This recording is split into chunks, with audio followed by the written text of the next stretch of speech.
여러분들 좋아하시는 장료희 감독님 모시고 관객과에 대한 시간 갖도록 하겠습니다. 감독님 뭐 간단하게 인사 말씀이라도. 네, 감사합니다. 네. 제가 초반에 감독님께 몇 가지 기본적인 것들 여쭤보고요. 그리고 객석에서 질문을 받아서 여러분들이랑 감독님이랑 대화하는 시간을 갖도록 하겠습니다.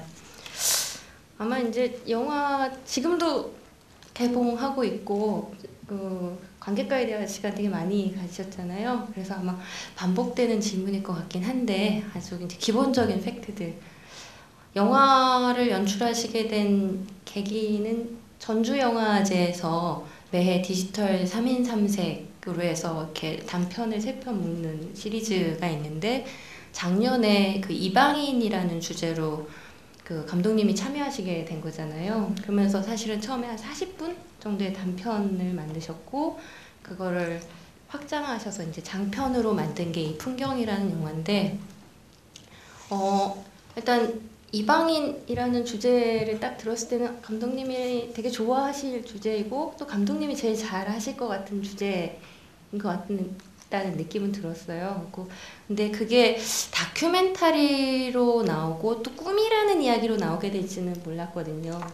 그 주제를 받고 어떻게 또 늘 극영화를 하셨는데 다큐멘터리를 선택하게 되셨고 또 그 화두가 어떻게 꿈에 대한 질문으로 연결이 됐는지 어떤 아이디어 속에서 그렇게 발전이 된 건지 한번 들어보도록 하겠습니다. 전주영화제에서 찾아왔을 적에는 제일 먼저 그랬습니다. 혹시 다큐 찍어도 되는가 하니까 다큐 찍어도 된다고 했습니다. 3인 3색의 일본 감독과 인도네시아 감독은 그 영화 찍었고 다큐를 찍자는 건 뭐 다른 거 아니고 그 영화 감독들도 다큐에 다 관심이 있는 것 같습니다. 관심 있는데 어떤 계기에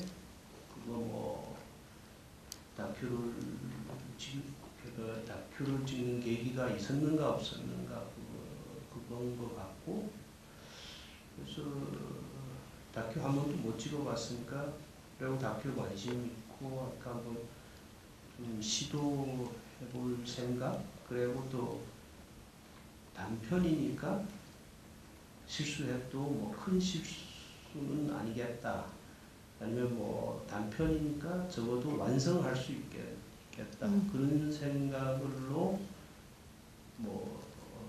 첫 번째 다큐를 찍었습니다. 이제 이렇게 찍다가 그래서 단편을 제작 과정에서는 단편을 확장했다는 것보다는 쉽게 찍다가 한 며칠 찍으니까 이거 단편은 아니겠다 그런 생각은 했습니다. 호흡이 좀 긴 호흡으로 가는데 그런데 전주 영화제는 또 단편을 제출해야 됩니다. 그래서 찍을 적에 고민을 했는데 며칠 찍다가 이 호흡이 길어지는데 이거 어떻게 좀 조정해서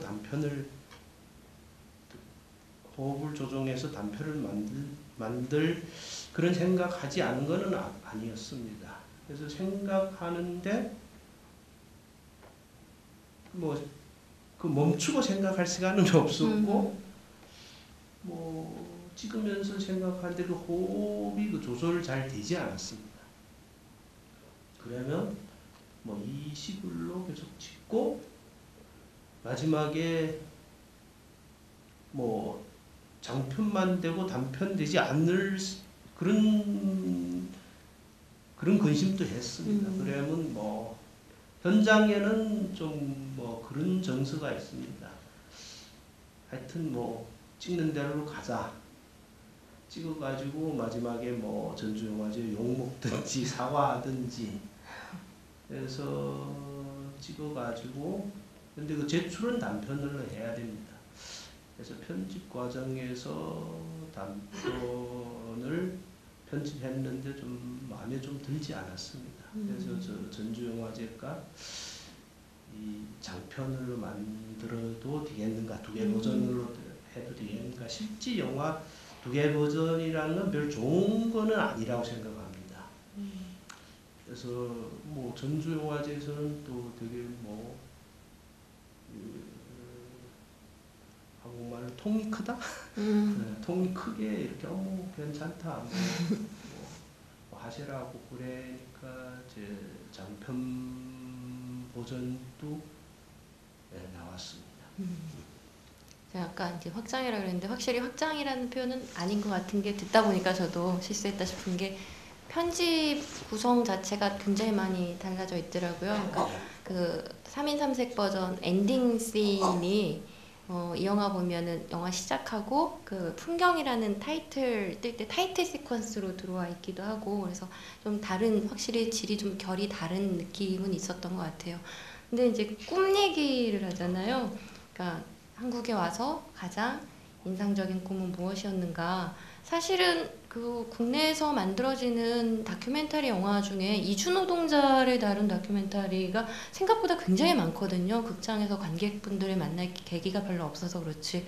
근데 그런 영화들 같은 경우에는 이렇게 약간은 천편일률적인 태도가 뭐냐면 그들이 한국 사회에서 가지는 사회경제적 위치, 되게 불합리한 처우, 이렇게 좀 착취적인 노동 이런 것들을 이렇게 고발하는 담는 다큐멘터리가 많죠. 근데 이 영화 같은 경우에는 이주 노동자 분들을 담아내고 있지만 질문이 굉장히 재밌어요. 가장 인상적인 꿈은 뭐냐라는 건데 어떻게 이 꿈이라는 질문을 던지게 되셨는지 한번 여쭤볼게요.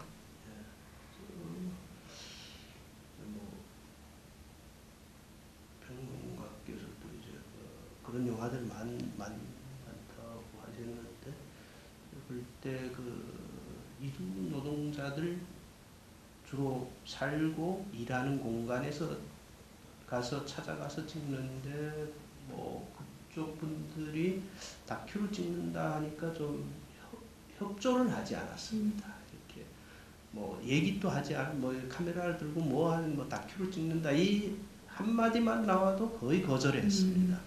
거절하고 그때 물어보니까 그 동시에 몇십 명이 거의 찍고 있다는 뭐 그래서 지금 어떻게 보면 뭐 좋은 일인 것 같습니다. 몇십 명이 찍다 하면 지금 이주 노동자들인데 그 많은 영화 감독들이 관심이 있다. 뭐 되게 좋은 일이고 그런데 협조를 하지 않는 그러니까 협조하지 않는 건 전 충분히 이해합니다. 불편할 그 테니까 입장을 바꿔놓고 생각하면 저도 거절할 것 같습니다. 힘들게 일하고 하는데 더 피곤하게 만드는 그래서 뭐 어떻게 해야 되는가 그리고 또 전주영화제에서 저를 찾을 때는 12월 말에 찾았습니다. 근데 4월 달에는 전주영화제 제출해야 되니까 시간도 없고 그래서 그 유일한 질문이 나왔습니다. 그 여기 한국에 와서 제일 기억나는 저녁의 꿈은 뭐인가? 뭐 그 질문을 그 원칙을 나올 때까지는 고민이 많았습니다. 그러니까 이거 어떻게 저 사람들인데 다가가고 어떻게 협조를 받아야 되는가 고민해 보니까 실제 이거는 소통의 문제지 않습니까? 그래서 뭐 거절한다면 그 사람들 소통을 하지 않겠다는 얘기인데, 근데 나는 소통해야 되고, 그러면 사람과 사람 관계, 아니면 이방인들과의 관계에 뭐 실제 문제도 많지 않습니까? 근데 그 문제가 어디서부터 시작됐는가? 뭐 곰곰이 생각해 보니까 소통의 방식에 문제가 많이 있었다. 그리고 우리 소통의 방식에 우리 어느 말 고민을 했는가? 그래서 좋은 마음으로 다가만 갔지. 실제 그 소통의 방법에서 문제가 많이 났다. 그래서 제일 불편하지 않는 질문. 그래서 실제 사람이라는 거는 어떤 질문이라도 불편합니다. 근데 좀 덜 불편하다 하면 밤에 꾼 꿈. 밤에 꾼 꿈을 물어보면 조금 덜 불편하겠다. 그 원인은 뭔가 하면 밤에 꾼 꿈을 얘기하면 이용당할 여지 없고 그런 기회가 없고 또 거짓말 할 필요도 없고 뭐 하고 싶으면 하고 하고 싶지 않으면 하지 않으면 되고 그래서 그 질문을 원칙을 세워가지고 해봤습니다. 근데 해봤는데 이상하게 너무 순리롭게 진행이 되고 사람들 협조를 잘 해주시고 그러니까 그 원인도 생각해봤습니다. 왜 그런가? 보통 우리 뭐 사람들과 이렇게 질문할 적에 어느 나라에서도 그런 질문이 많습니다. 당신의 뭐 이루기 싶은 꿈은 뭐인가? 네. 그 질문도 생각하지 않은 거 생각은 해봤습니다. 그 꿈이라면 그 진짜 꿈과 이루고 싶은 꿈. 근데 그 생각해 보니까 그 이루기 싶은 꿈이 뭐인가? 이 말을 다른 사람 내는데 물어볼 적에는 너무 싫을 겁니다. 실제 어릴 때부터 지금까지 가끔 사람들이 물어봅니다. 뭐 어떤 꿈을 이루고 싶다. 할 적에 너무 싫고 짜증나고 그러니까 질문하는 사람은 뭐 어떤 입장에서 그러면 그 사람은 이루기 싶은 꿈을 이룬 사람이로서 그런 말을 하지 않습니까? 근데 실제 사람 삶은 영원히 그 이루기 싶은 꿈을 완전히 이룬다는 거는 거의 가능이 없다고 생각하고 그래서 그거를 먼저 배제하고 저녁에 꿈을 뭔가 하니까 뭐 협조도 잘 받았는데 그 원인은 아까 말하는 그 두 원인이고 또 하나 원인이 있다면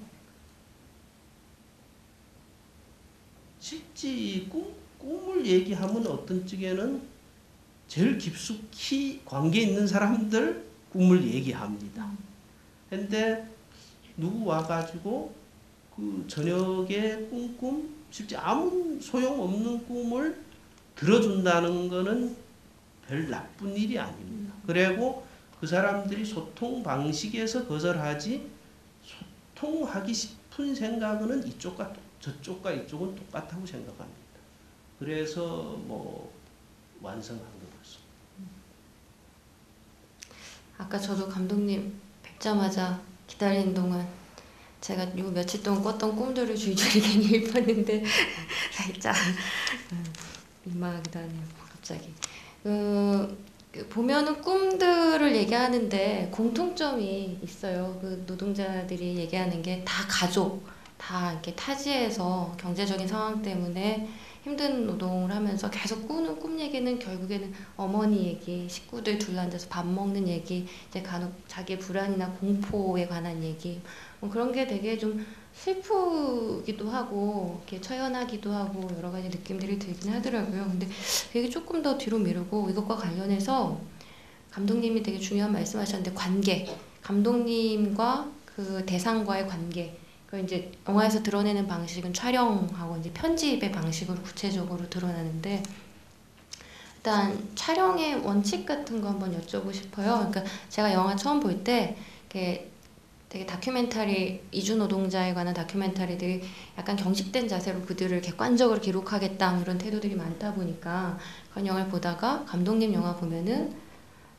장병원 평론가가 시적 다큐멘터리라고도 표현을 했는데 되게 여러 가지 결들이 있는 게 이렇게 사진처럼 이렇게 카메라를 응시하고 그들이 직접 카메라에 향해서 말하는 경우도 있고, 혹은 어떤 풍경들을 되게 예쁜 액자, 되게 사실은 힘든 공간들인데 그걸 담아내는 샷 자체는 되게 예쁘게 프레이밍을 하세요. 그러니까 감독님이 이렇게 어루만지고자 하는 태도 같이 보였는데 그런 것들도 있고, 그리고 눈에 확 띄는 게 주관적인 시점으로 핸드헤드 샷으로 들어간 장면들이 간간히 보이잖아요. 굉장히 눈에 확 띄는 장면이 이제 목공소에서 일하시는 분 찍을 때 목공소 들어갈 때 확 들어가서 그 목공소에 걸린 사진을 갑자기 딱 보여주시기도 하고, 마장동인가요? 그 고기 파는 시장 골목들을 그런 식으로 되게 주관적 시점이 강렬하게 느껴지게 이렇게 그렇게도 찍으시고, 그러니까 픽스된 샷도 있고 굉장히 주관적인 어떤 태도를 보여준 샷들도 있고. 근데 촬영의 어떤 원칙은 어떻게 결정하셨는지, 그리고 이렇게 핸드헬드와 픽스샷을 나눈 기준은 뭐였는지 한번 들어보도록 할게요.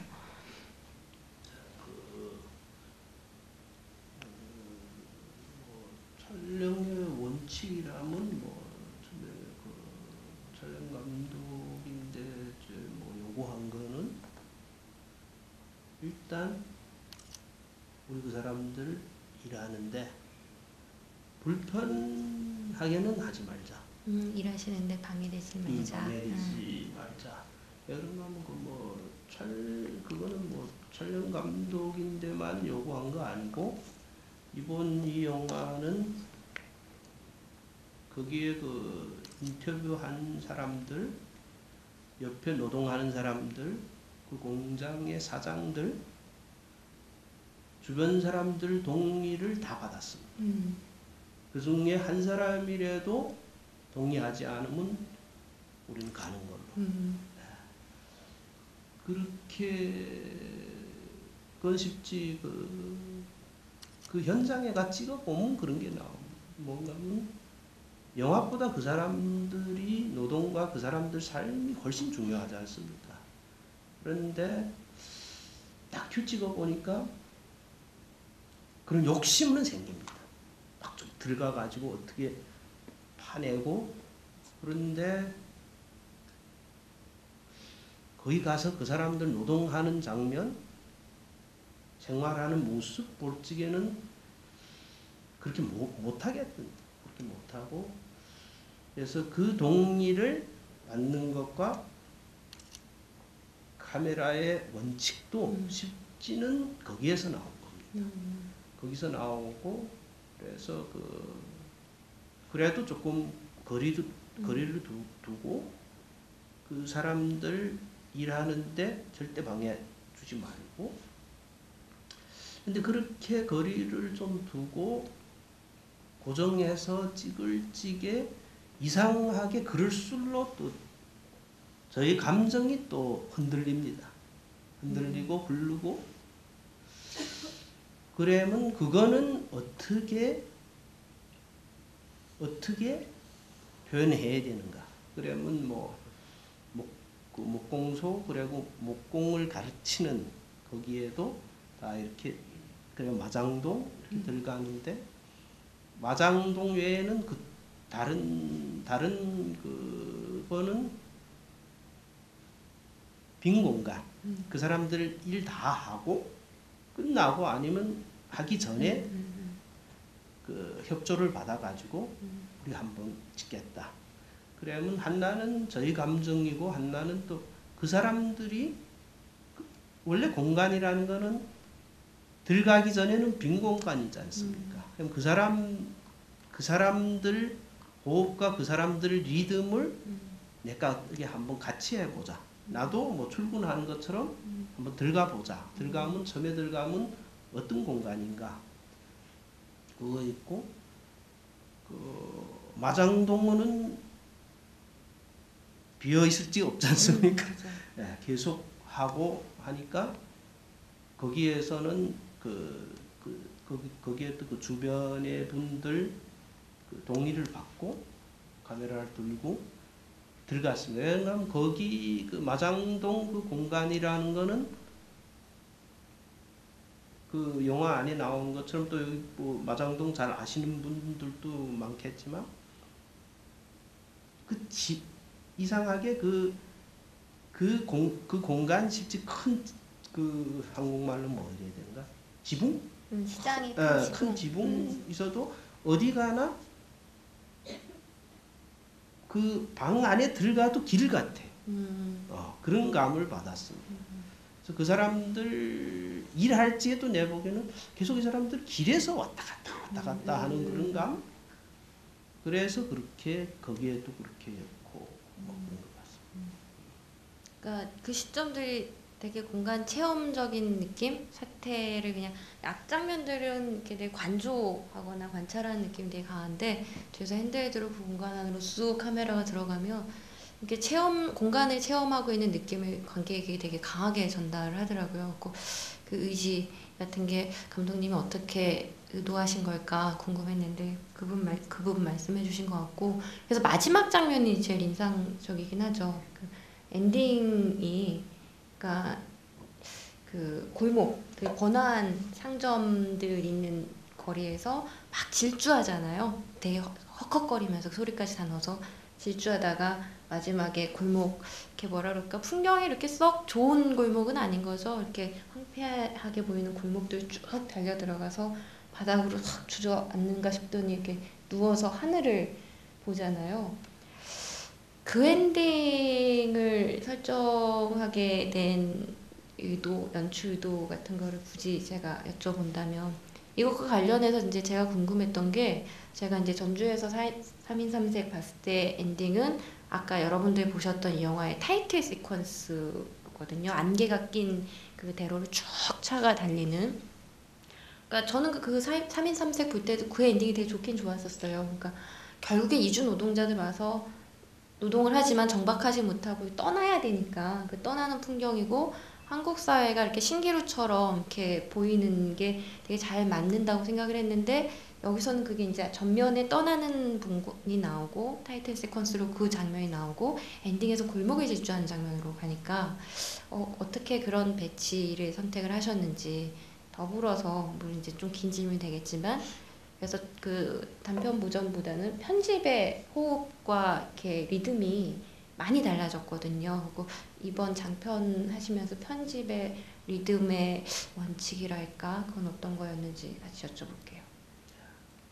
그 실제 그 단편의 편집은 주로 그 시간상의 그 고려를 많이 했고 그리고 그 실제 제 마음속에 첫 번째 컷은 역시 그 장편의 그거가 맞다고 생각합니다. 공항에서 관광상인으로 떠나야 되는 노동자에게 이렇게 떠난 사람, 그러니까 떠나는 걸로 시작하지만 여기 또 남아 있는 사람들이 있지 않습니까?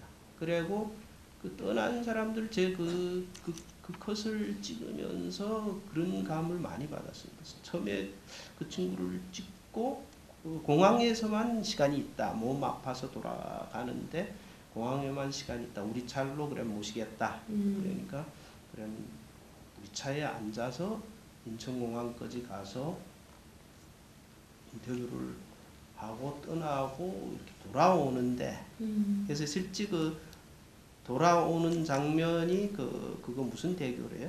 서해대교? 서해대교 그리고 그 건물이 송도? 송도.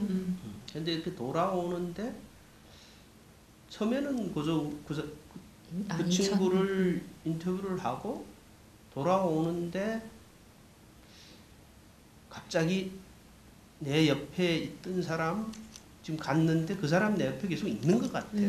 이미 없는데. 없는데 그 사람이 시선이 계속 있는 것 같아요. 이 한국이 아직 있는 것 같고 그래서 인천공항에 빠져나가서 다시 들어왔어요.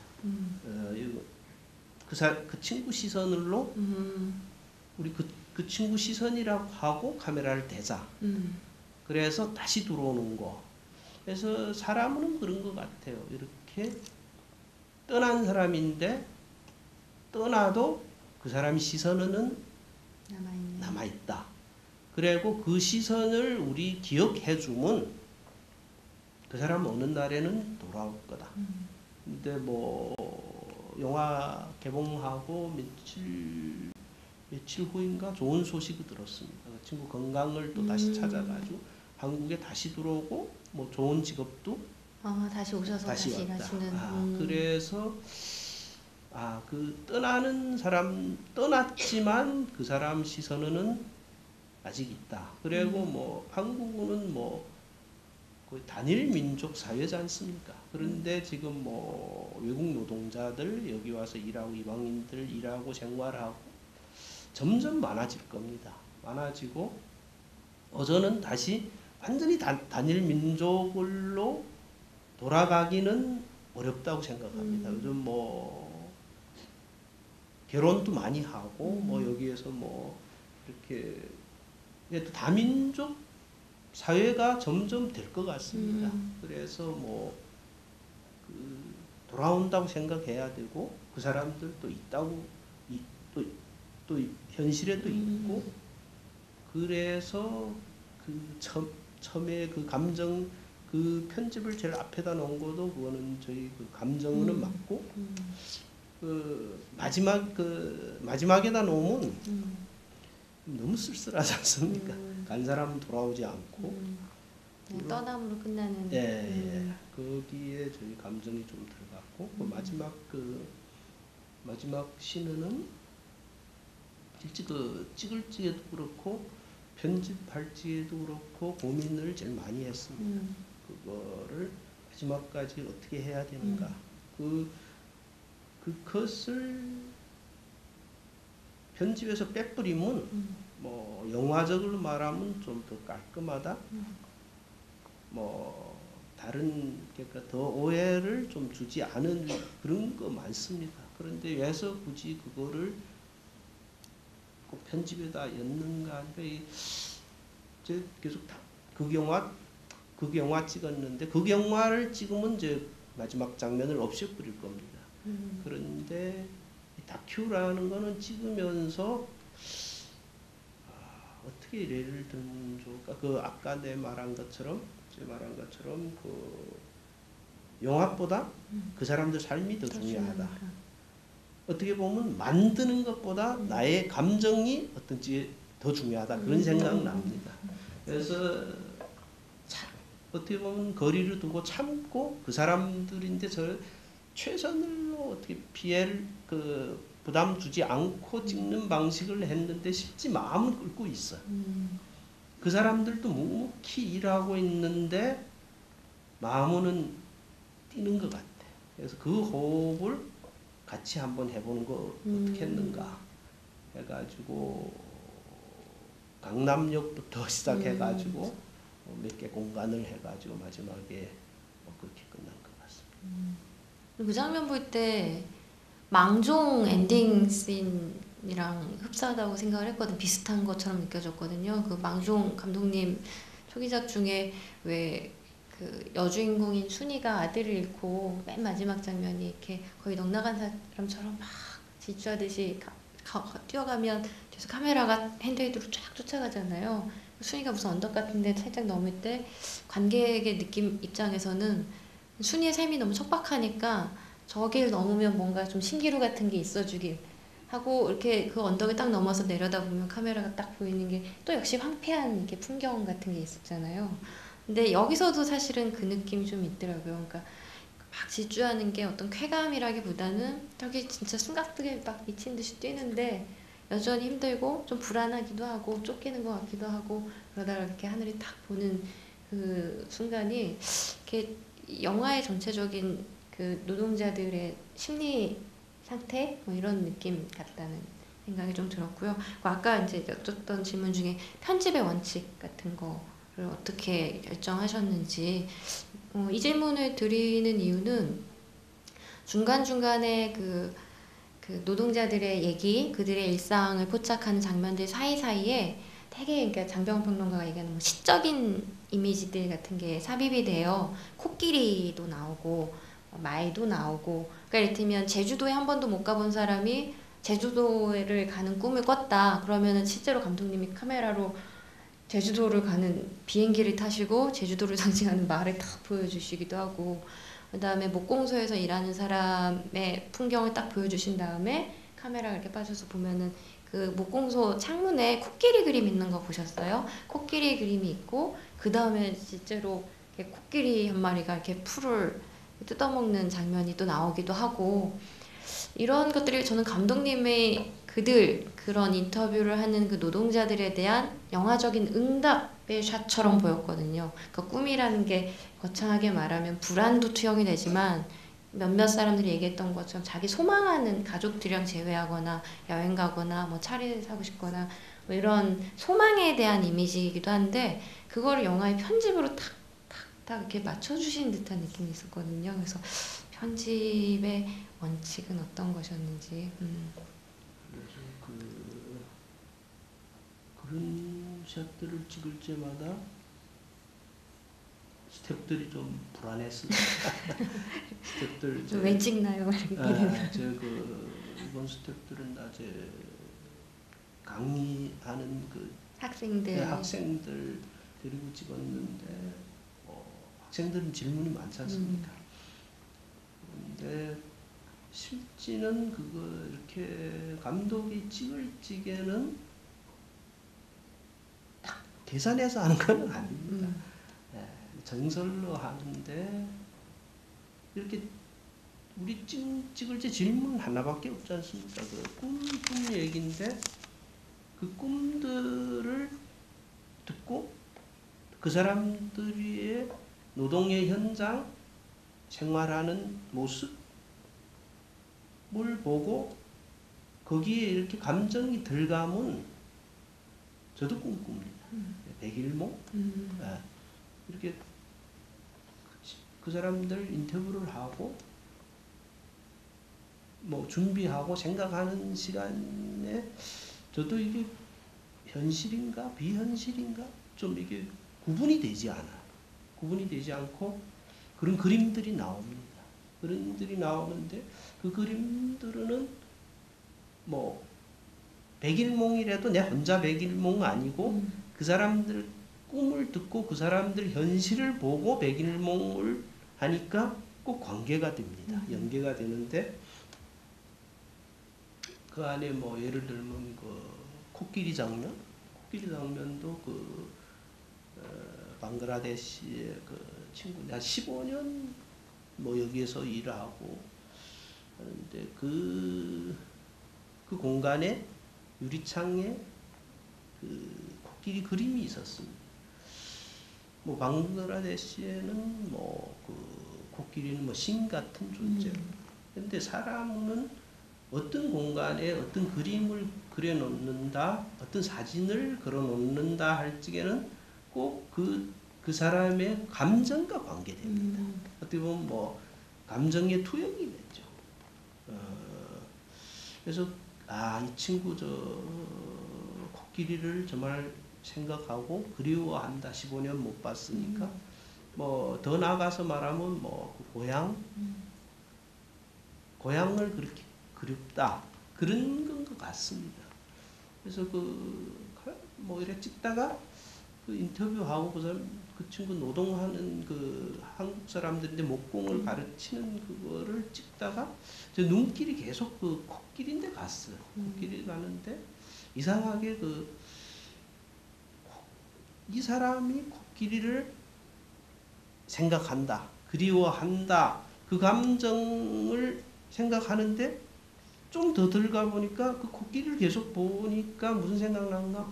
이 코끼리도 이 사람을 그리워하겠다. 그런 생각 나니까 이렇게 참지 못하겠던데. 그러면 코끼리를 산 코끼리를 찍어놓고 여기다 놓으면 그 친구들 좀 위로라도 좀 되지 않겠는가. 그래서 또 그러면 코끼리를 찍으려 간다 하면 스태프들이 또 황당해하는 거예요. 뭐 코끼리를 찍으면 뭐 하자고 도대체 이랬는가. 그래서 뭐 영화라는 건 실제 그 감정에 따라가는데 그래서 또 다 같이 또 코끼리 있는 그때 알아보니까 제주도에 있대요. 그래서 가서 찍고 조금 그런 생각했습니다. 그래도 내 이 친구인데 좀 좋은 일을 했다, 위로를 줬다 했는데 편집하고 영화를 이렇게 저도 이 영화를 보면 훨씬 제 위로를 받은 것 같습니다. 그 친구보다. 그래서 뭐 이런 백일몽, 저희 백일몽과 그 사람들, 현실 그 사람들 꾸는 꿈의 관계는 뭐인가? 거기에 편집의 원칙이 또 생기는 것 같습니다. 코끼리는 제가 감독님 영화 처음 볼 때 제 친구랑 와서 봤는데, 제 친구는 이제 영화 전혀 이렇게 모르는 친구. 근데 나오자마자 저한테 코끼리가 무슨 뜻이야? 그러고 물어보더라고요. 그래서 저는 느낌이 되게 슬펐어요. 그 코끼리 장면이. 그러니까 코끼리라는 거는 정말 우리 동물의 왕국 보면은 얘도 제왕이잖아요. 초원에서 거대한 덩치로 막 사자도 한 번에 갈길 수 있는 거대한 동물인데, 그 감독님 영화에 나오는 코끼리는 별로 커 보이지도 않고, 애가 이렇게 좀 몸이 피부가 상처가 많이 입은 것 같고, 그리고 개도 이주 코끼리잖아요. 우리나라의 자생적 동물은 아니니까 어디선가 이주해서 온 코끼리인데 이제 상처가 많이 났고, 이렇게 뭐를 먹고는 있고, 근데 쓱 떠나요. 그럼 또 빈자리 또 보여주시잖아요. 이렇게 이주노동자들의 삶이나 상처 같은 느낌이 저는 이렇게 투영이 됐거든요. 그래서 저는 되게 슬픈 노동자들의 상태에 관한 게 아닐까 뭐 이런 생각을 했었고, 어제 사실은 아까 감독님한테도 말씀드렸었는데 김영진 평론가를 뵀었거든요. 그 선배 코끼리 어떻게 보셨어요? 그랬더니 자기는 그 코끼리를 이렇게 글로도 썼는데, 김영진 평론가가 평소에 제일 좋아하는 동물이 코끼리기도 하고, 좋아하는 이유가 되게 거대하고 이렇게 큰 동물인데, 사자도 제압할 수 있는 큰 동물인데 초식 동물, 여기서 사실은 누구에게도 해를 안 끼치는 동물, 근데 위험 있는. 그래서 사실 그 코끼리의 존재처럼 살고 싶은 사람의 욕망 같은 게, 그 노동자들이 사실 그렇게 살고 싶은 욕망 같은 게 투사된 게 아닌가, 뭐 이런 얘기도 하셨어요. 근데 제가 아까 감독님한테 얘기 여쭤보니까 그 코끼리가 얘가 이렇게 상처가 좀 있었잖아요. 그 서커스요? 서커스 하는 코끼리라고 그러더라고요. 그 평소에는 뭐 옷 입히고 사람이 올라타기도 하고 그런 애를 잠깐 밖으로 내려나와서 이렇게 찍고, 촬영 때문에 나온 거죠, 걔는. 평소에 그 자리에 없는 애인데 찍고 다시 들어갔다고 얘기를 하더라고요. 그 한 가지 더 관련해서, 아마 학생들이 찍으면서 그 스태프들이 아마 연대 커뮤니케이션 학대학원 대학원생들이 참여를 했을 텐데, 또 그 질문했을 법한 것 중에, 왜 저는 그때 유령적 시점이라고 표현을 했었는데, 왜 빈 공간에 있는 그네, 근데 막 이렇게 흔들리고, 자동차, 애기 자동차인데 이렇게 쭉 이렇게 휘어서 오잖아요. 절대로 원래 그렇게는 안 움직이고. 근데 여쭤봤더니 그 줄 달아서 이렇게 살짝 당기신 거라고 예전에 맞나요? 아니, 이건 얘기하면 안 되는 거였나요? 이렇게 말씀하면 영화 아무 재미없어요. 죄송합니다. 네, 아니 그 시점 샷들이 죄송해요. 제가 비밀을 폭로한 것 같아서 굉장히 저한테는 가장 좋아하는 샷들 중에 하나였는데, 그런 유령, 그리고 이렇게 노동자들 두 명이 이렇게 전철역에 앉아 있는데 확 지나가니까 또 마치 신기루처럼 싹 사라지고, 이런 샷들을 이렇게 중간중간에 넣으셨어요. 그게 그냥 다큐멘터리가, 이 다큐멘터리 훨씬 더 시적이기도 하고 감성적으로 이렇게 생각하게 만든 정서들이 되게 많이 만드는 지점인 것 같다는 느낌 들거든요. 그 샷들을 연출하셨을 때 학생들이 아마 질문했을 것 같은데, 감독님의 의도는? 그래서 뭐 질문한 것도 있고, 뭐 자전거나 뭐 그런 거는 이렇게 좀 뒷부분에 찍었으니까 질문을 하지 않을 적도 있었습니다. 왜 질문하지 않는가? 이 영화 마음대로 찍어라. 뭐 될지 우리 어떻게 하는가? 뭐 좀 포기하는 그런 것도 뭐 좀 뭐 있은 것 같고, 그런데 뭐 자전거 그거는 질문보다 뭐 이제 뭐 말씀하시니까 할 수 없고 죄송해요. 뭐 낚싯줄로 이렇게 하는데 그 잘 되지 않습니다. 잘 되지 않고 잘 되지 않으니까 막 제 막 직접 나서서 아 이것도 못하는가 하고 제 하면 더 잘 되지 않습니까? 그래서 이렇게 할 적에는 또 이 영화라는 거 어떻게 보면 그 찍는 순간들은 또 이 좀 유희를 노는 것처럼 잊어버려 다른 거 재밌다고 막 그거 하다 나니 질문을 잊어버리고 뭐 그럴 적에 또 뭐 있고 그래서 그런데 그 학생들 그 질문은 어떻게 보면 그 현장에서는 조금 짜증 납니다. 현장에서는 빨리 진행을 해야 되고 하는데 그런데 학생들은 또 질문할 권리가 있지 않습니까? 근데 지금 다시 생각해 보면 그 학생들 질문이 좋았다. 왜냐면 계속 그 현장에서 대답하지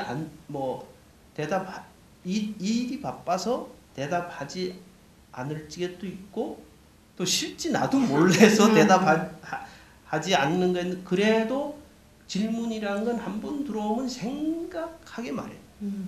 네, 그러면 계속 긴장하고 쉽지는 이 친구들이 내한테 도움을 많이 줬다. 어떻게 보면 가르치기도 했다. 뭐 그런 생각도 쉽지 많이 납니다.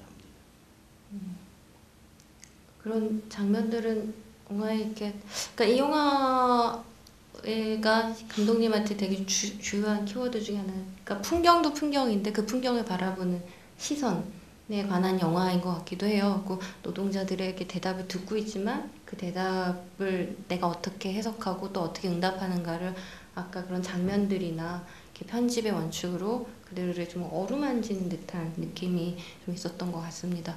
제 질문이 좀 길었는데요. 이제는 객석에서 질문을 받도록 할게요. 근데 여기 앞에 그 이번에 풍경 포스터 혹시 보셨는지 모르겠네요. 되게 예쁘거든요. 그 풍경 포스터에다 감독님 아까 사인을 하셨어요. 그 세 개의 포스터가 있는데요. 선착순 세 분에게 이거를 하나씩 드리도록 할게요. 제일 먼저 손 드셨어요. 네. 저기 마이크가 있거든요.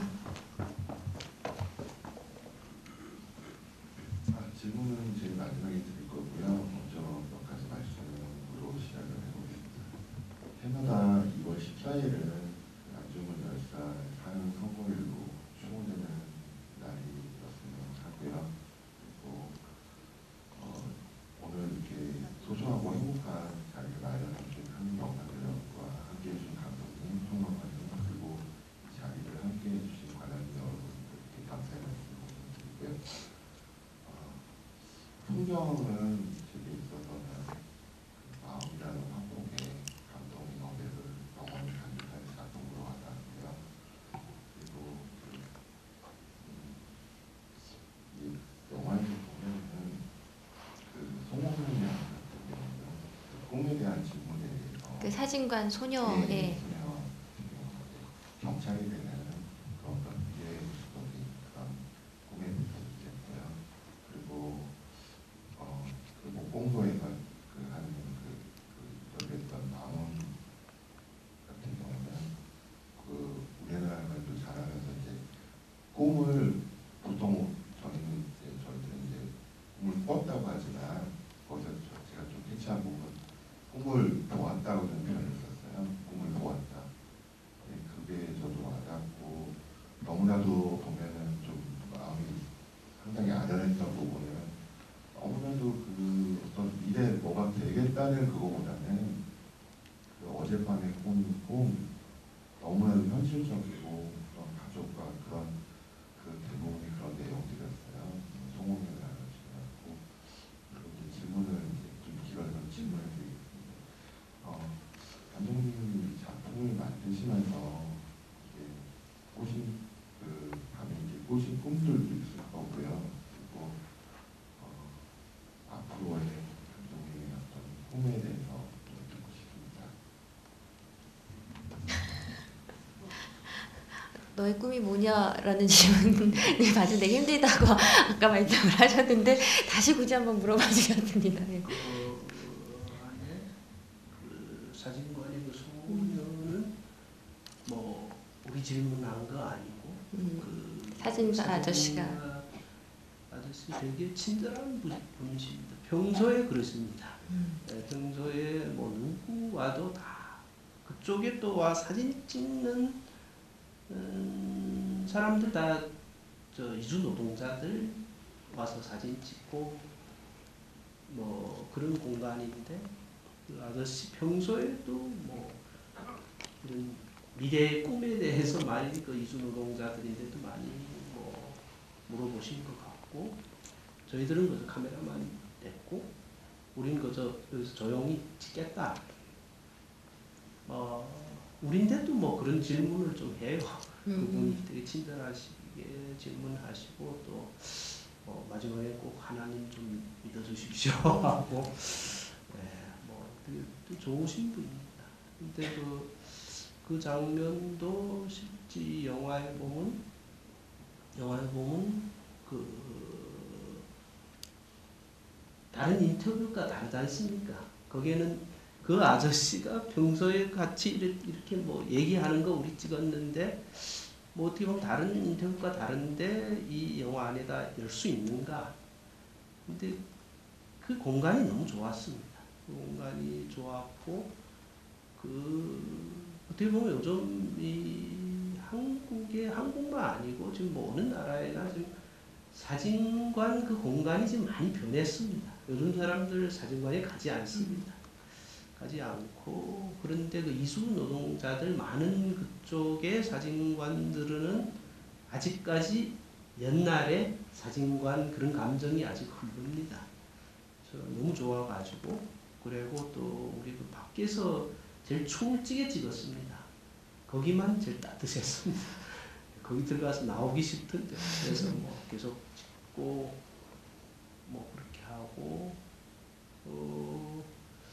제가 영화 찍을 적에는 이렇게 좀 힘드니까 힘들고 찍고 하고 또 백일몽도 들어가니까 그때 그 꿈들은 이렇게 잘 생각나지 않습니다. 생각나지 않고 찍을 때도 현실인가 비현실인가 뭐 착각하고 그런데 평소에는 좀 야한 꿈을 많이 꾸거든요. 뭐 이후에도 뭐 어떤 꿈을 경찰 될 그 나이도 지났고 하여튼 뭐 좋은 꿈 꾸면 좋겠습니다. 제일 먼저 드셨어요? 여기 그 사이드에 계신 남자 안경 끼신 두 번째 줄에. 예. 영화 너무 잘 봤고요. 그 미리 그 질문을 해주셔가지고 그거 할까 말까 했는데 너무 궁금해가지고요. 그 영화가 극영화가 아니고 다큐멘터리인데도 그리고 각각 이야기가 다 나눠져 있는데도 어떤 전체적인 이야기처럼 보이는 게 제 생각에는 그 핸드헬드 샷 때문에 어떤 한 사람이 계속 지켜보고 있다는 느낌이 강하게 들거든요. 그게 만약에 영화에 아예 없었으면은 저는 신경 별로 안 쓸 것 같았는데 이를테면 어떤 사람한테 다가가야 될 때는 핸드헬드로 가야 하고 안 가야 되고 이런 거를 미리 나눌 수도 있고 근데 영화에는 감독님이 그렇게 하고 싶다고 하셨지만은 이제 참아야 되는 순간도 많으셨다고 하셨잖아요. 근데 그런데도 남겨두셨단 말이죠. 마지막까지. 그래서 굳이 질문을 드리면은 그게 꼭 영화를 찍는 분이 내가 바라보는 대상한테 내가 이걸 보여줄 수도 없고 잘 말할 수도 없다는 걸 인정하는 것처럼 보여서 오히려 좀 더 감동적인 느낌이 들었는데 굳이 왜 그 장면들을 아예 빼려면 다 뺄 수도 있는데 왜 그렇게 남겨두셨는지 궁금해요. 굳이. 실제 편집할 적에도 뭐 그런 생각했습니다. 하고 빼뿌림은 어떻게 했는가 하면 빼뿌림은 처음부터 이렇게 찍으면 아닙니다. 네.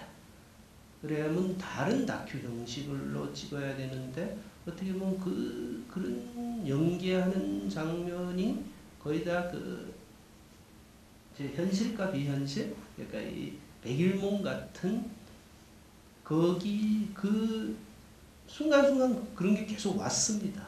현장에서 그런 감정이 온다 하면 꼭 이 영화과 관계 있는 겁니다.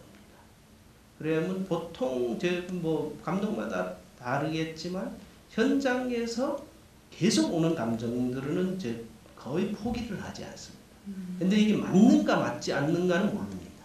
그래서 마지막에 모험도 큰데 그래서 그런 감정이 계속 오니까 그런 장면들을 또 계속 그렇게 찍었습니다. 찍었는데 뭐 또 하나는 이제 다큐라는 이런 형식은 처음 찍어봤으니까 뭐 다큐에 대해서 뭐 관점이 뭐 다 다를 수 있는데 또 뭐 반대로 또 싫어하실 분들도 있을 겁니다. 이거는 다큐인가?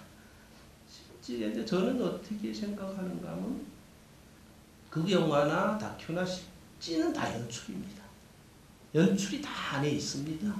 있는데 그 안에 그러니까 저 다큐는 그 진실을 어떻게 최대로 보존하면서 그 연출이 들어가야 되고 그 영화는 뭐 허구를 해가지고 그 진실에 찾아가는 거 뭐 그런 관계라고 생각하고 특히 그 마지막 장면도 뭐 싫어하는 분들도 있습니다. 뭐 다큐 같지 않다. 그래서 저는 또 뭐 지금 다큐 처음이니까 그럴 수 있고 근데 뭐 그 영화에도 제가 그럽니다. 이렇게 그 영화는 뭐이고 다큐는 뭐이고 이렇게 항상 우리 그 고정관념이라고 있지 않습니까?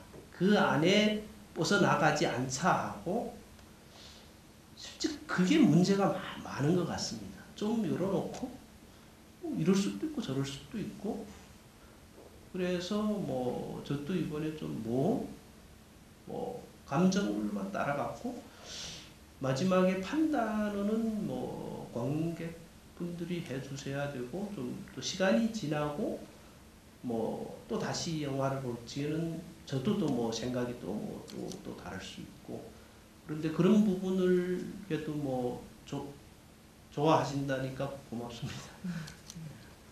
감독님에 대한 이렇게 뭐 좋은 비평적 찬사나 또 학술 아카데미 분야에서도 감독님 영화에 대한 관심이 되게 많거든요. 그때 이제 흔히 나오는 키워드 중에 하나가 경계를 사유하는 감독님이란 얘기를 많이 해요. 그러니까 이주 감독님이 실제로 이제 정체성에 있어서도 동포 감독님이기도 하시고 지금 어쨌든 또 한국에 와서 거주하고 계시고 이제 중국 왔다 갔다 하시긴 하지만 그런 것도 있고 또 다루신 영화들이 그런 어떤 경계인이라고 할 만한 사람들에 대한 영화들 많이 찍는데 저는 이번 다큐가 좋았던 게 감독님만이 또 찍을 수 있는 게 극영화를 하셨던 분이 다큐멘터리로 가시면서 우리가 흔히 이렇게 선입견처럼 알고 있는 다큐멘터리의 객관주의 사실 객관주의라는 게 불가능한 거긴 한데 그런 것과 재현하면 안 돼라는 강박증 같은 거를 되게 너무 자연스럽게 이렇게 섞으신 것 같아요. 경계에 대한 강박증을 약간 해체해 주신 게 한국 다큐멘터리에 있어서는 이렇게 약간 지평이 새로운 다큐멘터리, 지평이 좀 넓어진 점이 있다. 그런 부분은 어떤 성취처럼도 2013년 물론 한국영화 베스트 10에 오르셨으니까 오늘 이 자리에 갖게 된 건데 그런 성취도 분명히 있는 것 같아요. 자, 또 이어서 질문 받아보도록 할게요. 여자분 받아볼까요? 먼저 여기 빨리 드신 분 순서대로 할게요. 여기 까만 안경 쓰신 분이 먼저 드셨어요. 네, 사소한 질문인데 포스터를 보고 싶도록 하겠습니다. 아, 예. 그 이주 노동자분들 인터뷰를 보면 어떤 분들은 모국어로 말씀을 하시고 어떤 분들은 한국어로 말씀하시던데 사실 그분들은 모국어가 다 편할 텐데 또 어떤 분들은 한국어로 인터뷰를 하셨더라고요. 어떤 뭐 주문이나 과정에서 어떤 뭐 말씀 같은 게 있으시면 좋겠다. 거기에서 그래서 처음에는 우리 그렇게 생각했습니다. 이렇게 될 수 있으면 한국말로 할 수 있는 분들, 그런데 뭐 할 수 있는 분들이 있고 잘하시는 분이 있고 못하는 분이 있고 또 전혀 못하는 분들도 계시고, 그래서 찍을 적에는 한국말로 하는 부분 그리고 모국어로 하는 부분 다 찍었습니다. 찍기는 다 찍고, 그런데 그 한국말로 하는 부분들이 또 재미있는 부분이 있습니다. 그 사람들 여기에 와서 그 언어 뭐 적응하는 게 많지 않습니까? 언어도 큰 그 한 부분이지 않습니까? 그러면 그 언어를 그 사람이 어떻게 쓰고 그 언어에 어떤 감정이 나오는가, 그것도 좀 재밌었습니다. 그래서 거의 될 수 있으면 한국말 거 쓰고, 한국말 들어봐도 잘 모르겠는 거는 모국어로 번역했고 그렇게 했어요. 여자분 받고 뒤에 남자분 이렇게 드릴게요. 네, 그 여자분부터. 네, 저는 세 가지 질문 드리고 싶은데요. 아까 저 앞에 계신 분한테 다큐도 일종의 연출이라고 하셨는데 영화 초반부에 보면 종교적인 내용도 많이 들어가 있어요. 그래서 이것 역시 감독님의 연출인지 아니면 초반부에는 어떤 부분이? 종교에 대한 얘기들이요. 그래서 이게 감독님의 그 개인적인 그런 연출일지 아니면 이주 노동자들의 삶 자체가 일, 잠, 뭐 종교활동 이렇게 단순하기 때문에 들어가는 것인지 궁금하고요. 그다음에 두 번째로는 그 평론가님이 그 영화 알미에 그 핸드헬드로 찍은 장면이 그뭐 이주 노동자들이 숨이 가쁜 삶을 표현한 것 같다라고 말씀하셨는데, 저 같은 경우는 그게 약간 영화 감독님의 입장에서 여태까지 숨을 참고 이방인의 눈으로 바라본 다음에 이제 숨을 하고 내쉬는 듯한 느낌이 들었거든요. 그래서 마지막 장면은 인터뷰어의 입장에서 의도를 하신 건지 아니면 인터뷰이의 입장에서 의도를 하신 건지 궁금하고요. 그다음 세 번째 질문은 그 영화 중간에 저도 아까 그 평론가님 말씀대로 그네라든지 그 빈 자전거가 움직이는 장면을 인상 깊게 봤어요. 그래서 이게 아까 감독님이 말씀을 하신 대로 그 이주 노동자들의 흔적을 혹시 기억해달라는 의도에서 찍으신 건지, 그리고 또 돛대가 세 개가 있는데 그 줄이 부딪히면서 내는 소리가 들리는 장면도 굉장히 인상 깊었거든요. 그래서 이런 것들이 되게 정적이면서 조금씩 뻥뻥거리는 느낌을 받았는데, 이것 역시 그 이주 노동자들을 의미하는 것인지 아니면 그냥 이쪽으로 그냥 예뻐서 넣으신 장면인지 궁금합니다. 첫 번째 종교. 종교는 그 전체 영화에서 의도적으로 한 거는 아닙니다. 연출에서 출발해서 한 거는 아닙니다. 그 사람들 노동하고 생활하고 쉬는 날 그 사람들 뭐 하는가 하면, 많은 사람들은 자기 믿는 종교 쪽에 갑니다. 그러면 뭐 따라가 봐도 되는가? 그러니까 그 사람들 이쪽에 와서, 뭐 저는 뭐 종교 없는 사람입니다. 근데 그 자기의 종교에 그 위로받는 그런 모습들, 그런 표정들 볼 적에 담고 싶은 그런 생각. 그리고 또 그 중에 그 태국 그분 그 화상 분은 어떤 수녀님이 소개했습니다. 네, 소개했고, 그래서 그 안에 뭐 어느 한나 종교한 거 아니지 않습니까? 뭐 이슬람교도 있고, 그래서 이 사람들 이쪽에 와서 생활하는데 원래 그 나라, 원래 생활과 연계되는 그는 종교가 있는 것 같습니다. 그래서 그 사람들도 그쪽 나라에, 자기 나라에 있을 때도 그 종교를 믿었고, 여기 와서 또 그런 종교에 있는 그 모습들이 그 사람들이 일상이고 그 안에 그 사람들이 감정이 많이 들어간 것 같습니다. 근데 저는 그 종교에 뭐 연구 없는 사람이길래 또 뭐 구체적으로 그 종교 그 사람과 어떤 관계가 그거는 모르는데 그 종교 그런 거기에서 기도하고 뭐 할 적에 그 모습들이 좀 편안하게 좀 보였습니다. 전대는. 그래서 뭐 그저 그렇게 담아낸 거고 네, 그런 것 같고. 두 번째가 골목 캔들드. 저도 뭐 말씀하신 거에 저도 동의가 좀 되는. 네, 다 섞인 것 같습니다. 섞인 것 같고 뭐 숨차게 막 그 달래간 사람은 제 아니고 촬영 감독인데 그래서 그 친구 급한 소리도 안에 들어가고 하여튼 복합적인 것 같습니다. 특히 어떤지 이렇게 조용할 적에 사람이 그 숨소리가 들릴 적에 감정을 저는 좀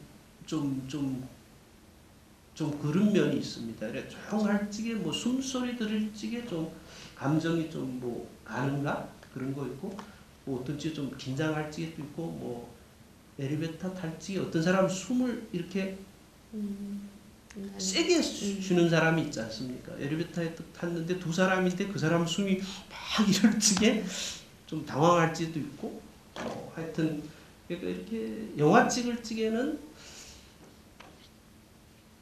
그 소소한 이런 자기의 경험 이런 거 모르게 그저 그렇게 들어갑니다. 들어간 후에 찍어 놓는다면은 평론가 같은 분들이 좀 뭐 말씀해 주시고 그러면 그렇는가 하고 네. 속으로 가끔 비웃기도 하시나요? 아니 그거는 아니고 그 아까 그 코끼리 말씀하실 지금 뭐 김명진 씨 뭐 이렇게 했다지 그런가 그런 영화를 찍었는가 뭐 하여튼 훨씬 저보다 더 좋게 말씀해 주시니까 뭐 고맙고 세 번째가 롯데 소리 소리 그 제주에는 그러니까 작년 1월달에 찍었는데 1월 2월 그런데 겨울 제주도는 여름 봄 가을과 좀 다릅니다. 좀 쓸쓸하다. 그래서 거기 가서 그 친구 제주도라니까 그냥 그 친구 아름다운 제주도 지금은 뭐인가 가서 찍는데 카메라를 어디다 대도 특히 겨울바다 좀 너무 쓸쓸한 겁니다. 그런데 그거 뭐이라는가 그 줄 있는 그거 뭐이래요? 그 스포츠 하는 그런 그거 예. 거기에 그 줄 소리가 다 났습니다. 그래서 여기서 찍자. 그 소리 아름답지 않습니까? 적어도 그림은 쓸쓸한데 그 소리 너무 아름다워서 카메라를 대고 여기 준비하고 여기서 찍자 하는데 또 바람이 불지 않습니다. 소리 나지 않고 그래서 그 바람 불 때까지 기다려가지고 추운데 그 바람 또 불고 그 소리 나올 적에 그 찍어가지고 왔습니다. 촬영 감독님도 질문하시든가 이 장면을 왜 찍어야 되는지 혹시 그래서 질문하시든가. 촬영 감독은 그 바람 기다리느라고 별 뭐 기분은 좋지 않았겠죠. 그런데 그 녹음 기사는 좋아하던데 그 소리 들어오니까. 아까 그 남자분 저 뒤에 드셨죠? 예. 네, 근데 영화 너무 잘 봤습니다. 전 이제까지 몇 분 만나봤던 이주노동자들, 대신 개인적으로 만나봤던 이주노동자들이 한국에 와서 좀 나름대로 즐거운 마음으로 일을 하시는 분도 있고 약간 좀 체념한 태도로 일을 하시는 분들도 계셨고 그랬던 것 같은데 제일 공통적이었던 거는 그래도 좀 기본적으로는 뭔가 좀 포기한 듯한 태도들이 다 있으셨어요. 제가 이제 개인적으로 만나봤던 분들은 오늘 영화에서 만났던 인터뷰들도 뭐 이런저런 다양한 상황에 다양한 마음을 가진 분들이 나오셨지만 그런 비슷한 태도가 공통적으로 좀 보였던 것 같은 느낌을 받았는데요. 감독님께서 뭐 영화에 담을 인터뷰들을 어떤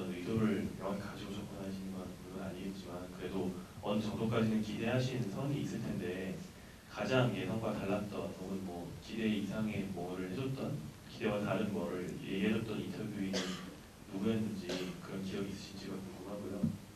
그 다음에 아까 호기 장면 가지고 그 앞에 나온 그 인터뷰인한테 좀 위로 그런 말씀하셨던 것 같은데 인터뷰 중에 영화를 본 다음에 반응이나 느낌 같은 거 혹시 말씀하셨던 분이 계신지도 궁금합니다.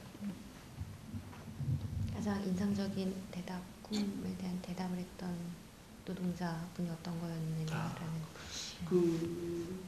그거는 처음에는 뭐 이렇게 인터뷰 하다 보면 뭐 이런 꿈을 꿨는가? 되게 이렇게 특이한 사람들 뭐 봤어요. 그 뭐 그 태국분 그 뭐 이렇게 저 화상 입은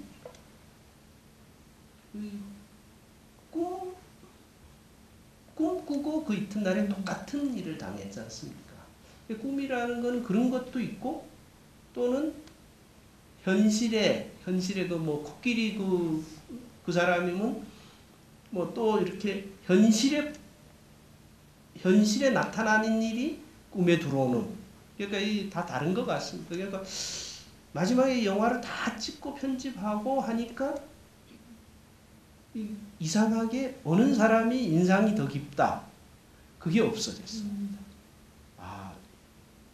이런 꿈, 그러니까 꿈 이상하게 전체 한낱 꿈처럼 이제 느껴지고, 두 번째 영화를 보신 노동자, 응답하셨던 노동자들 분 중에 영화를 혹시 보신 분이 계신지, 그분이 뭐라고 말씀하셨는지. 지금 뭐 되게 아쉬운 거는 우리 그 영화 찍고 시사회 하고 뭐 개봉해도 그분들인데 좀 어떻게 뭐 항상 와 보시게 뭐 그렇게 얘기해 놨는데 그 여유가 없습니다.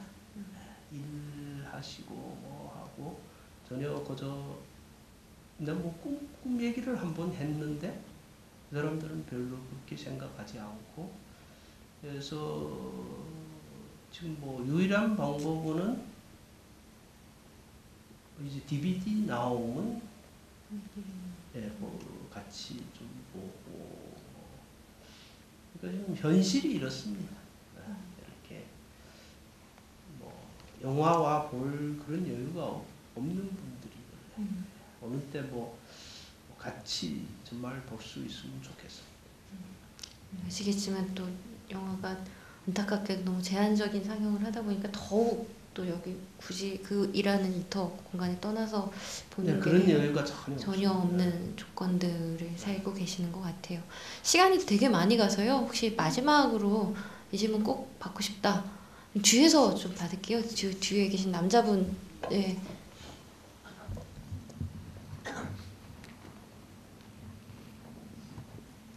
반갑습니다. 저는 이제 영화뿐 아니고 현실적인 측면에서 좀 뭐 느낌을 좀 얘기를 하고 싶은데요. 저는 이주 노동자들과 이제 그 같이 일도 같이 많이 해보고, 아까 말씀하신 우즈벡 사람들, 뭐 스리랑카 사람들, 그 사람들에서 이제 그들하고 이제 박스 공장에서 일도 해보고, 이제 목공일 하다가 손가락도 잘릴 뻔 해보고, 그래서 이제 감독님 작품이 많이 이제 감회가 이제 많이 와닿았어요. 근데 이제 실제 체험한 저로서는 마치 이제 다큐멘터리 그 3일에 나왔던 하루 이렇게 찍고 이렇게 그 3일이라는 시간 안에서 이제 그냥 이렇게 그냥 한번 훑고 지나가는 듯한 느낌, 그런 느낌을 일단은 받았고요. 개인적으로 기분이 어떠실지 모르겠지만, 왜냐하면은 저는 실제로 생활해본 사람이고, 이제 같이 야근도 그렇게까지 야근도 해보고, 그분들하고 이제 뭐 끝에 이제 어떨 때는 뭐 같이 술 먹다가 제가 그분들이 술 먹고 도망가는 바람에 저도 제가 술값을 지불하고 뭐 이렇게 그분들한테 돈을 떼인 경우도 있고, 마치 이제 그런 어두운 면들도 좀 많은데, 저는 보고서 영화는 너무 어떻게 보면은 외국 사람들이 한국에서 일하는 거는 다 너무 좀 불쌍하다, 열심히 한다. 그런 어떤 그런 편에 박힌 그런 느낌만 받았다는 측면에 있어서 실제적으로 이제 중국 같은 여기 한국 와가지고 돈 열심히 벌어가지고 중국 가서 집 사고 이렇게 이제 잘 사시는 분들도 저는 많이 봤거든요. 근데 너무 그런 부분에 대해서 너무 단편적인 부분들만 보여주신 게 아닌가라는 느낌을 받았어요. 처음에 볼 때는 이제 박찬욱 감독님의 믿거나 말거나 찬드라 같은 다큐 영화 비슷한 게 아닌가 저는 그 생각도 해봤었는데 감독님 영화를 저는 거의 다 봤었어요. 그래가지고 이제 그 프레임 안에서 이제 딸랑 이제 예를 들어서 경계 같은 경우에는 그 프레임 안에서 그 몽고의 광활한 사막에서 이제 남녀가 이제 그 주위의 시선을 상관하지 않고 그 섹스하는 장면 그런 부분들이 저는 굉장히 주변 것들을 완전히 제해버리고 이제 찍으시는 그 이제 프레임들이 저는 굉장히 인상이 깊고 이제 마음에 들었던데 이번 영화는 좀 뭔가 이제 많이 이제 프레임 안에 뭔가를 넣으시려고 하는 느낌이 들고 이제 그리고 이제 아까 말씀드렸다시피 이제 현실적인 제 측면으로 봤을 때는 좀 긍정적인 부분도 있고 또 다른 이면이 있어서 많이 아쉬운 부분이 있었는데 제가 질문하고 싶어하는 거는 이제 찍는 방식에 있어서 전작들과 비교해서 차이점은 좀 무엇인지 궁금하고 아까 제가 말씀드렸던 그 부분에 대해서 어떤 또 다른 이제 이면에 대해서 그 부분에 대한 그 개인적인 생각 이 부분은 예? 좀 더 찍었으면 좋지 않았을까 하는 느낌들 예를 들어서 외국인 노동자들이 길거리에서 물건 훔쳐서 도망가는 장면이라든가 그런 상황들도 극적인 상황들도 생각해서 넣으면 좋지 않으셨을까 그런 생각을 하면서 좀 아쉬움을 많이 느꼈거든요. 네. 그런 생각은 어떠신지 궁금합니다. 그래서 저희 영화의 그 제목을 풍경이라고 한 것 같습니다. 그래서 실제 저도 그 외국인 노동자들을 잘 아는 건 아닙니다. 알지 못하고 95년도에 처음 한국 왔을 적에는 한국 거리에 다 외국인들 보이면 관광객들 이렇게 사람들 보면 알지 않습니까? 근데 이제 영화를 시작하고 한국에 2000년도 후에부터 와가지고 거리에서 외국 노동자들 점점 많이 보입니다. 외국인들 많이 보입니다. 그런데 이렇게 보면 관광객 아니고 노동자들. 근데 특정한 지역 가면 어떤지 한국 사람보다 더 많습니다. 그런데 그 사람들 생활에 들어간 것도 아니고 그런데 그 풍경이 계속 보입니다. 보이고 이거는 뭐인가? 저 사람들은 어떻게 사는가? 그러면 내 지금 풍경을 보는 것처럼 이제 한번 어떤 시선을 한번 다가가보자 하는 그 단계인 것 같습니다. 아직. 그래서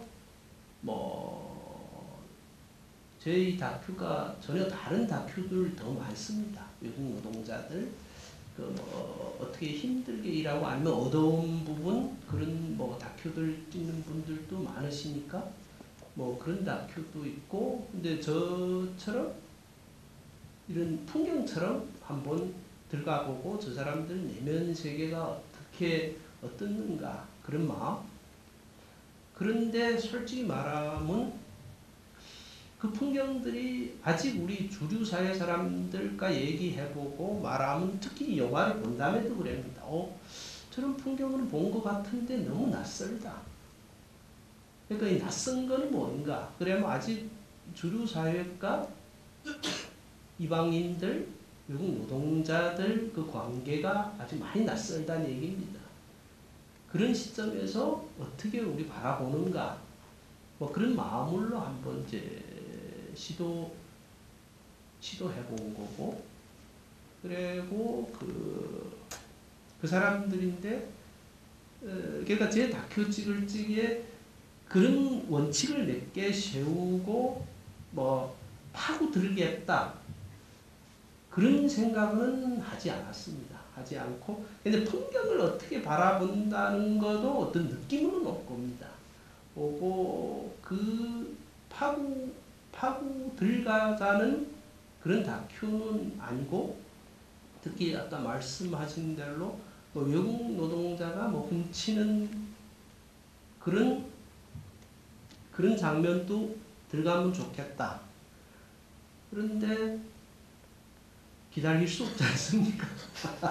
기다릴 수도 없고, 그런 생각을 어떻게 보면 다 없애버리자 했습니다. 제 지금 볼 수 있는 그 상태에서, 그래서 제 그 안에 모든 그 인터뷰하고가 촬영할 적에는 외국 노동자만 아니고 그 옆에 한국 동료들, 한국 사장들 허가를 다 받았습니다.